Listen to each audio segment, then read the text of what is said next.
Good morning. Today is Friday, October 24th, 2025. Vayihi kol haaretz safa echas udvarim achadim.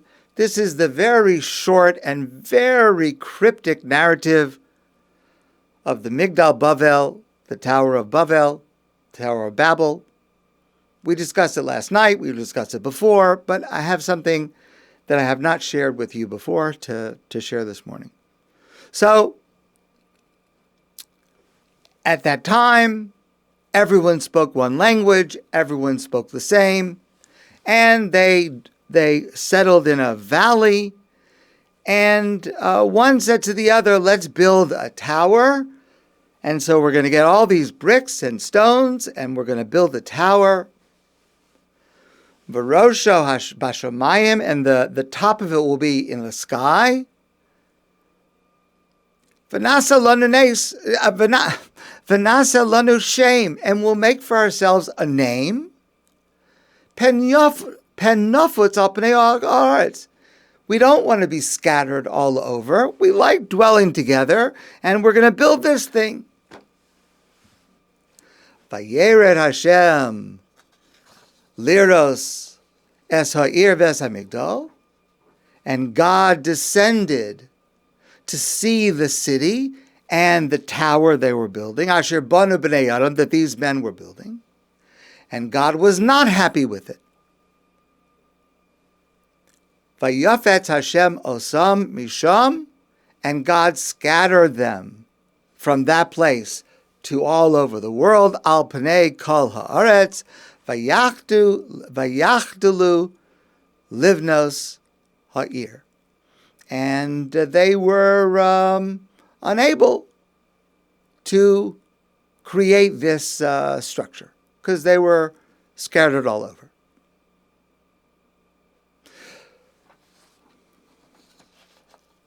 We spoke last night about what did they do wrong. It seems like it was an idyllic situation. But I want to dwell on another question. One word. I actually alluded to this last night. Vayered Hashem liros, and God descended to see.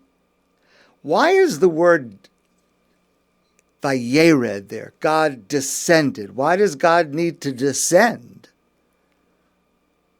God knew what was happening without descending. And I confess to you, I don't know what descending means when it comes to God.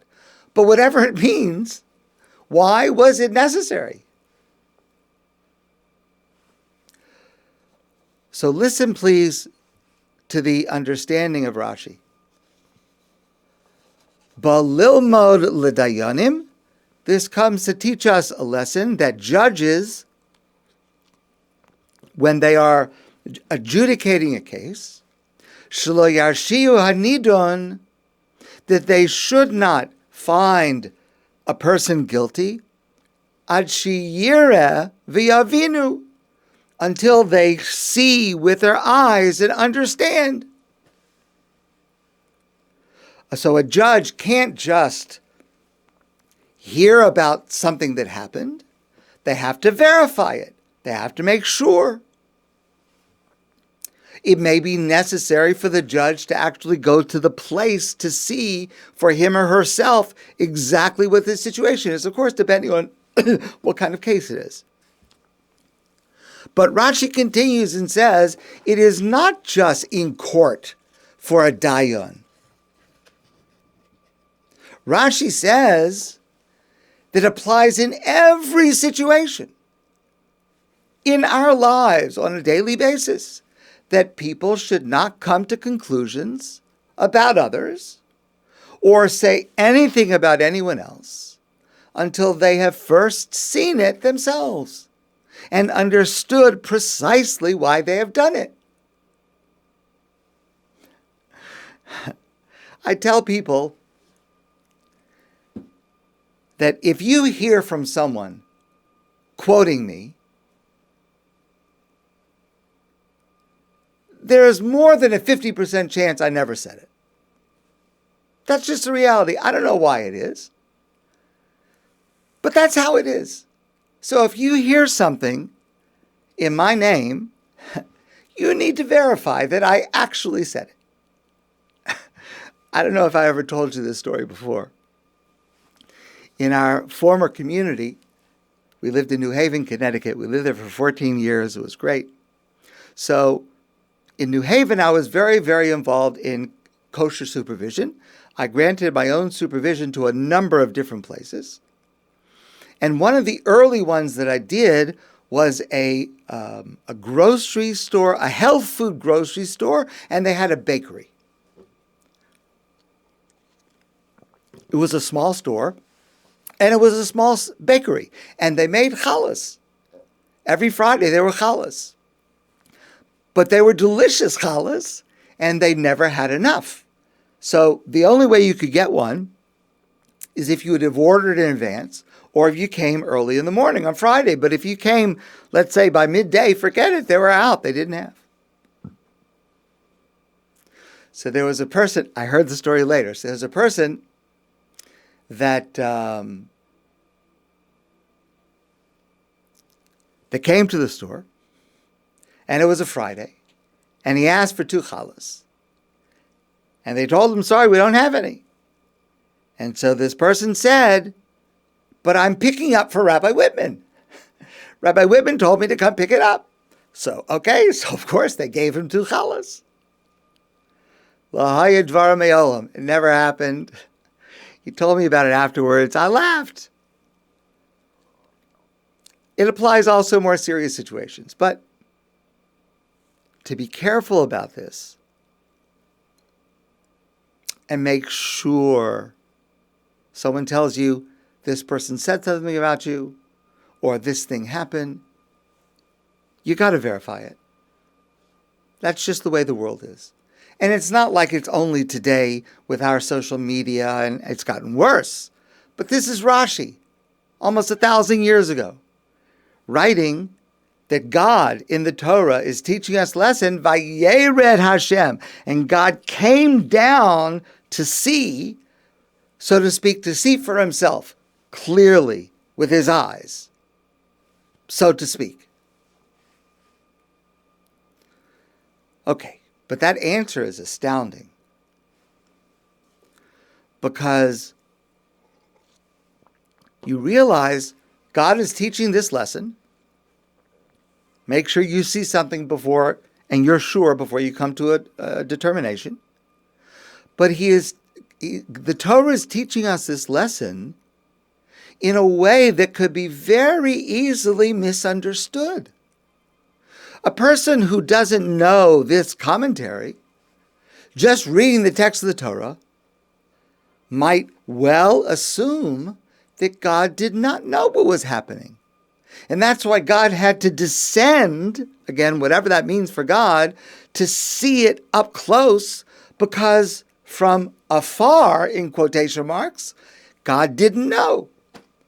And a person could very easily misunderstand and think that God does not know everything that happens.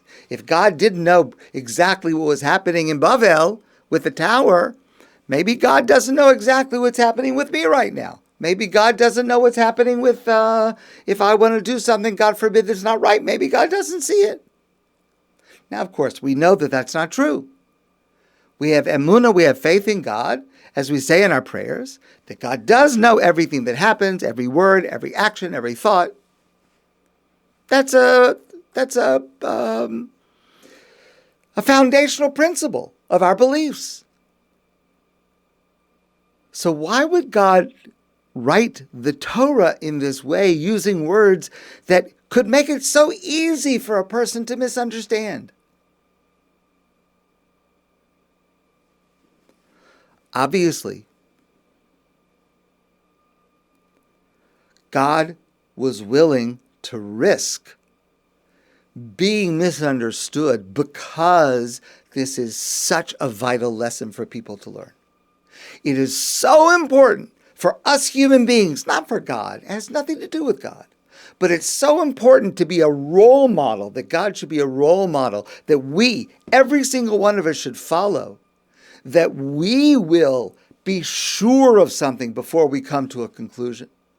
That God is willing to write it in such a way that God could be misunderstood about this important fundamental concept. That God actually knows everything that happens. That's the risk that God is willing to take by teaching us the lesson in this manner. I may have shared this with some of you before. There's a woman named Heather Thompson Day. And a number of years ago, she wrote something on Facebook. She's a teacher. Early in my career, I had a student come late to class. And the student said to me when he came in the door, "Sorry I'm late. My mom died this morning, and I didn't know where to go. So I came here."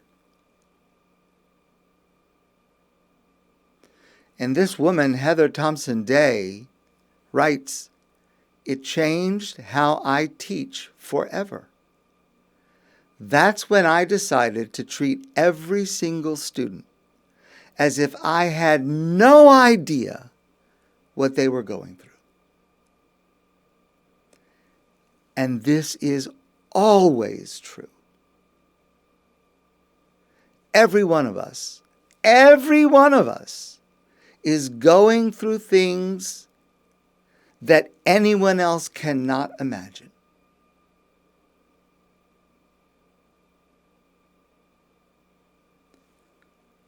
And that's why it's so hard to judge.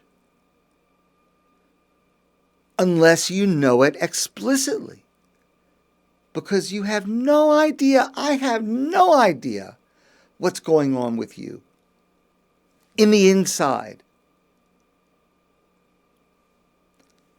One of my children came up with this motto, and it's become like a motto in our family.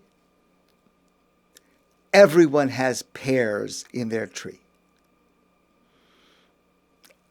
I actually don't know exactly what that means, but everyone's got stuff.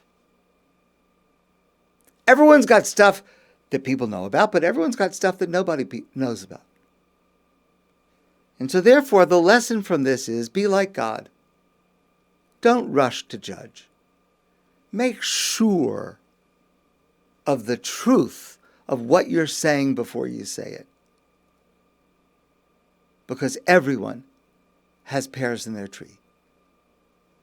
My friends, I want to wish you a great day and a wonderful Shabbos.